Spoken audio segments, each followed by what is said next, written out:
Prinsipeng ayaw magsalita. Sa isang bayan sa Aprika, nagkaroon ng problema ang hari sa kanyang anak at munting prinsipe. Sa hindi malamang dahilan, ang munting prinsipe ay ayaw magsalita. Nabigo ang lahat ng manggagamot para magsalita ang munting prinsipe. Kaya't isang araw, ang sabi ng hari, bibigyan ko ng lupain at kayamanan ang sinumang makapagpapasalita sa aking anak. Ang mga kilalang mangkukulam ang mga unang nagsidatingan para gamitin ang kanilang mga kapangyarihan. Ang prinsipe ay pinainom ng mahiwagang katas, pinakain ng ugat ng dahon, pinahira ng mahiwagang langis, pinaliguan ng prinsipe ng mahiwagang tubig. Pero nanatiling tikom ang bibig ng prinsipe. Maraming sikat na mga musikero ang dumating. Tumugtog sila ng tumugtog at kumanta sila ng kumanta. Masaya ang tugtog at ang kantahan, kaya't pati ang reyna at hari ay sumayaw at kumanta na din. Pero hindi nagbuka man lang ng bibig ang munting prinsipe. Dumating naman ang mga mandirigma at sinama nila ang prinsipe sa gubat. Nakakita sila ng elepante at ito ang kanilang sinibat. Nasaktan ng elepante. Nataranta at tumakbo sa kinalalagyan ng prinsipe. Masasagasaan ng elepante ang prinsipe, ibig ng prinsipeng sumigaw sa takot pero pumikit na lamang siya at tinutop ang bibig. Ang langit ay bumaba at humarap sa hari. Ako ang makapagpapasalita sa prinsipe. Sumagitsit ang apoy ng kidlat. Dumagundong ang malakas na kulog. Maghapon at magdamag. Napaluha sa takot at nagsiksik sa isang ulap ang prinsipe. Pero hindi siya humingi ng saklolo hanggang mapagod ang kulog at kidlat. Isang araw, biglang may dumating sa bayan na isang manok. Nagulat ang lahat nang magsalita ang manok. Mahal na hari, ako po ang makapagpapasalita sa inyong anak. Nagtawanan ng taong bayan. Ano? Isang manok?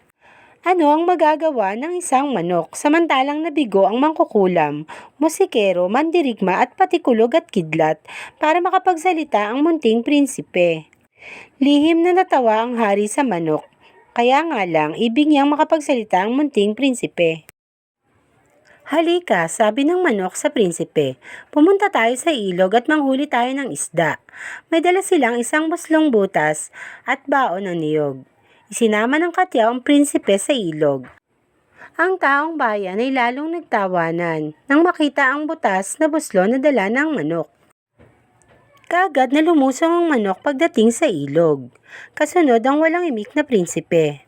Hawakan mo ang buslo, sabi ng manok. Ako ang manghuhuli at ikaw ang mag-iingat ng mga isdang mahuhuli ko. Isinilid ng manok ang isda niyang nahuli sa buslo. Ang nakawalang isda ay muling sinalok ng manok. Ang daming isda, aba swerte tayo, sigaw ng manok.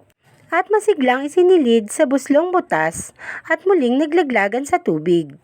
Kinalabit ng prinsipe ang manok. Ibig niyang sabihin sa manok ay nag-iisa lamang ang isdang nahuli niya. Gumawa siya ng kung ano-anong senyales pero hindi siya pinapansin ng manok at wiling-wili sa pagsalok ng mga isda. Si manok ay huminto sa pagsalok. Matutuwa ang hari. Sabi ni manok, ang dami nating nahuling isda. Kinuha niya ang buslo sa prinsipe at nagulat na makitang walang laman ang buslo. Nasaan ang isda? Anong ginawa mo sa mga isda? Galit na tanong ng manok. Siguro magnanakaw ka, no? Ninakaw mo ang mga isdang pinagpagurang ko. Makikita mo, isusumbong kita sa hari. Pagalit na sabi ng manok. Kinaladkad ng manok ang prinsipe pabalik sa palasyo na galit na galit. Habang nasa daan ay malakas na pumutak ang manok. Magnanakaw ang prinsipe. Ninakaw ng prinsipe ang aking isdang nahuli. Tahimik lamang na lumuluha ang prinsipe. Alam niyang hindi totoo ang binibintang sa kanya ng manok. Pero ayaw pa rin niya magsalita at magpaliwanag. Putak ng putak ang manok. Pagdating sa palasyo, habang dumadami ang mga tao sa paligid, hiyang-hiya ang prinsipe sa mga tao. Pero ayaw pa rin niyang magsalita. Kaagad inulit ng manok ang bintang sa pagharap sa hari. Mahal na hari, magnanakaw po ang inyong anak. At isinalaysay ng manok ang nangyari sa ilog. Hindi po yun totoo, ama. Biglang sigaw ng prinsipe at ito'y umiyak na. Tumakbo at yumakap sa hari. Hindi po ako magnanakaw. Hindi po totoo ang binibintang sa akin. Noon lang huminto ng malakas sa pagputak ang manok. Natigilan ang hari, nagulat at pagkaraan ay natawa.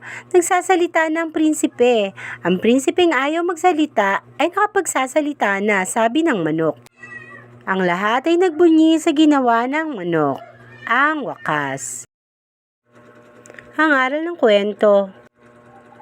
Hindi ba't pinagpala tayong mga tao at mga nilalang na normal ang ating pangangatawan, kaya't bakit hindi natin ito gamitin sa tamang paraan?